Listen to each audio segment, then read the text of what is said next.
The second part, pyrite, that's just another name for fool's gold. Chalco just means copper, so chalcopyrite, this shiny golden thing right here, it's pretty much just fool's gold that has copper mixed into it.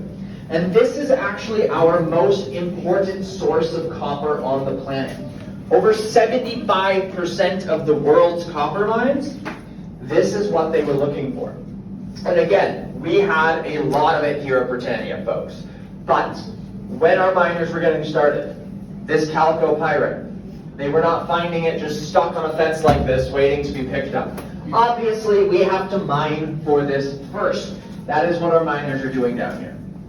Now, back in 1904, which was the first producing year that we had as a mine, we were still, to be fair, a very small mine. We didn't have a lot of money. We didn't have access to a lot of fancy tools. Certainly not like any of these powerful drills that you can see around me. Instead, the first tools that our miners would have been given by the company would have looked exactly like this. A hammer, and more importantly, this thing right here. Something that we call a hand drill, or a drill steel, depending on who you ask. And these types of tools, they are going to be working together exactly how you may be imagining. Just like a hammer and chisel, I'm going to be lining up the bit end of my steel here with the stone in my mountain. I'm going to take my hammer and I'm going to strike the end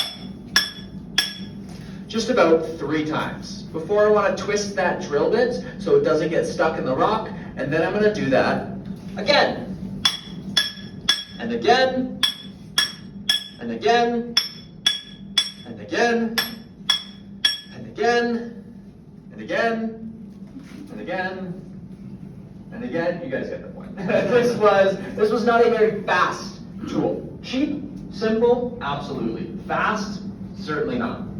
Believe it or not, this hole right here, myself and my coworkers, we have been working on that hole for just about 2 years now, and we are this far into the mountain. After 2 years, that's not a lot of progress. Now, we were not doing this as much as our miners, but even then, you can tell these things were far from quick.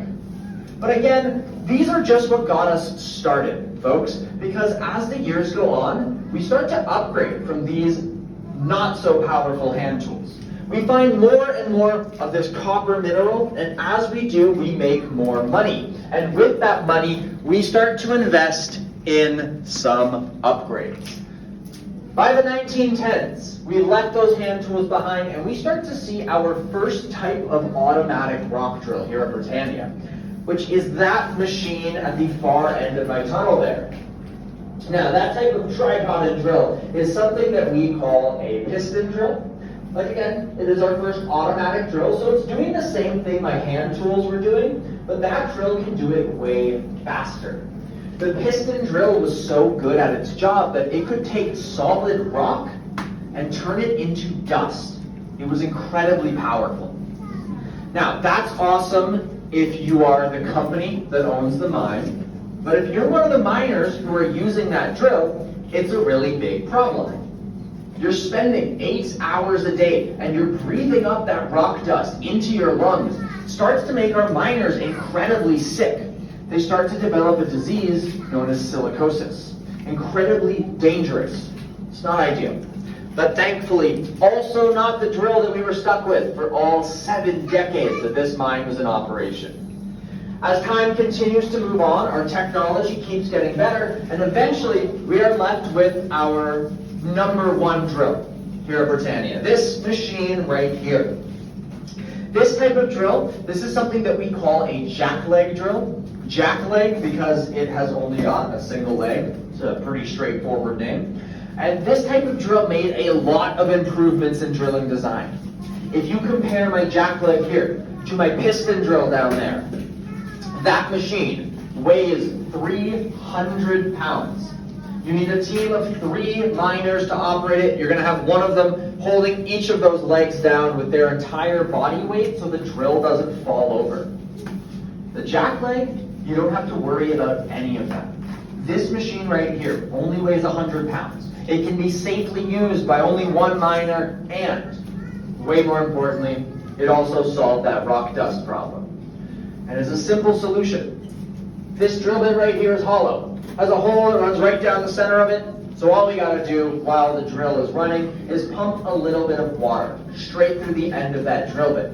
And it's going to turn all of that dangerous rock dust into harmless mud. Means our miners do not have to worry about breathing it in anymore. It's again a very simple solution. And this drill did it well, folks. So well, in fact, that even though the jackleg has been around since the 1930s, it's over nearly 100 years, this design hasn't really changed. This is still the type of drill that they are using in underground mining today, almost unchanged.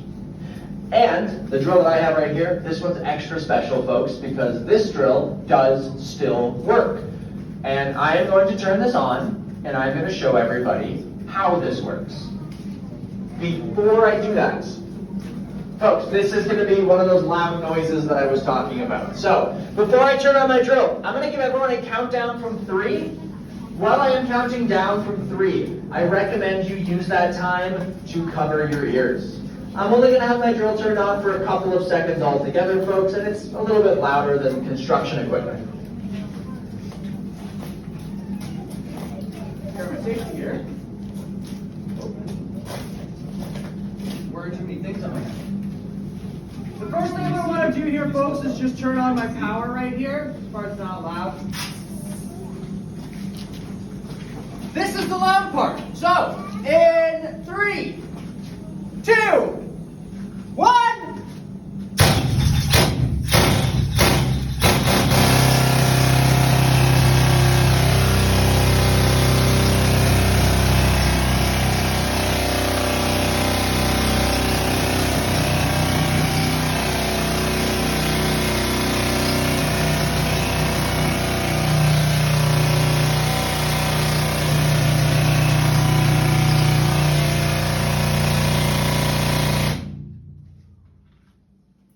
One more here, folks.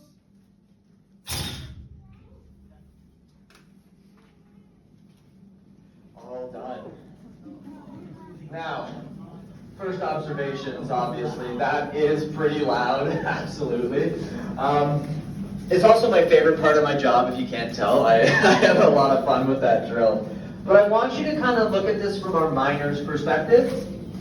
We listened to this thing for a couple of seconds.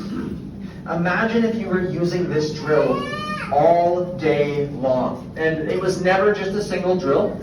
You could have up to 12 of these in the same tunnel, and yet it still wasn't until the 1960s that the company actually started giving our miners any sort of hearing protection. So you can still imagine hearing damage was still a big problem for our miners. What I'm trying to say here, folks, is that in one way or another, mining is always going to be a dangerous job. But what I hope you're seeing is that as technology improves over the years, jobs are going to get a lot safer and it's going to get a lot easier.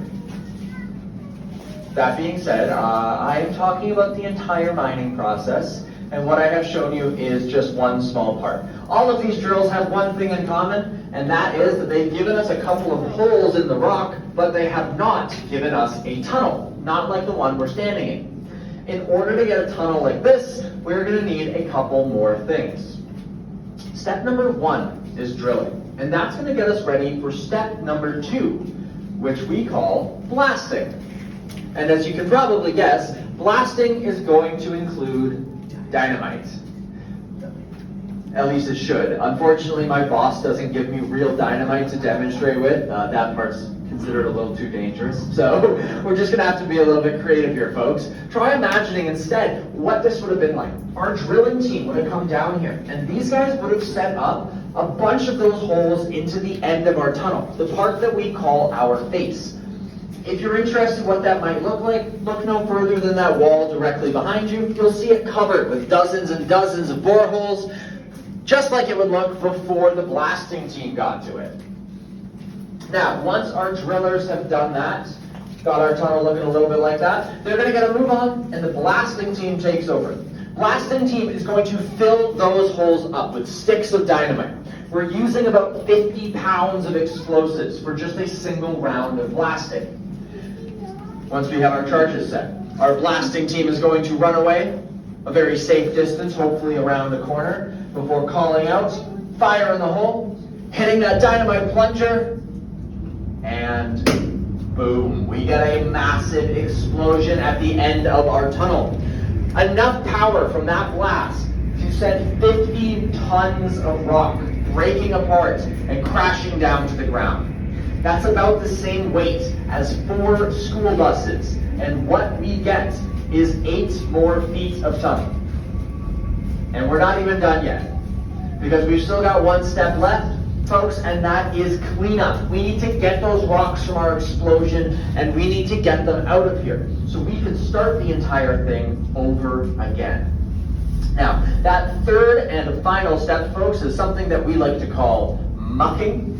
And mucking is exactly what we'll be talking about as we head on over towards my next section of tunnel. For now, folks, we're going to go ahead and get a move on. I'm going to ask that you all follow me.